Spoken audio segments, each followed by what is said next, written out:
حضرت یوسف علیہ السلام حضرت یعقوب علیہ السلام کے بیٹے تھے۔ آپ کا تعلق حضرت اسحاق اور حضرت ابراہیم علیہ السلام کی نسل سے تھا۔ آپ کو بچپن ہی سے اللہ تعالی نے نبوت کے لیے منتخب کر لیا تھا۔ ایک دن حضرت یوسف علیہ السلام نے اپنے والد کو بتایا کہ انہوں نے خواب میں دیکھا کہ 11 ستارے، سورج اور چاند انہیں سجدہ کر رہے ہیں۔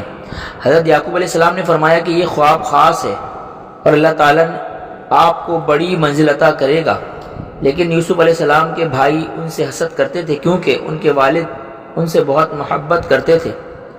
یوسف علیہ السلام کے بھائیوں نے ایک دن سازش کی اور انہیں کنویں میں پھینک دیا۔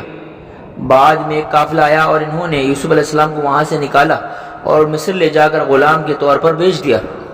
یوسف علیہ السلام کو عزیز مصر بادشاہ کا وزیر نے خرید لیا اور اپنے گھر میں رکھا۔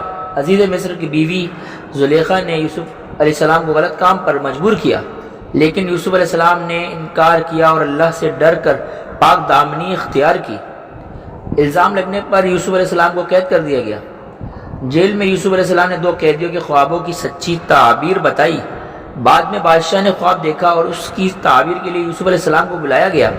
یوسف علیہ السلام نے تعبیر دی کہ مصر میں 7 سال خوشحالی اور پھر 7 سال قحط ہوگا۔ بادشاہ نے یوسف علیہ السلام کو وزیر بنا دیا۔ قحط کے دوران یوسف علیہ السلام کے بھائی اناج لینے مصر آئے، لیکن انہوں نے یوسف کو نہ پہچانا۔ بعد میں جب یوسف علیہ السلام نے خود کو ظاہر کیا تو سب بھائی شرمندہ ہوئے، لیکن یوسف علیہ السلام نے ان کو معاف کر دیا۔ حضرت یوسف علیہ السلام نے اپنے والد حضرت یعقوب علیہ السلام اور خاندان کو مصر بلا لیا۔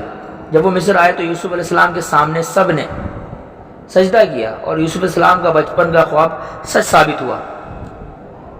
حضرت یوسف علیہ السلام کی کہانی ہمیں سکھاتی ہے صبر کا پھل ہمیشہ میٹھا ہوتا ہے۔ حسد بری چیز ہے۔ پاک دامنی اور ایمان انسان کو بلندیوں پر لے جاتی ہے۔ معاف کرنا ایک عظیم صفت ہے۔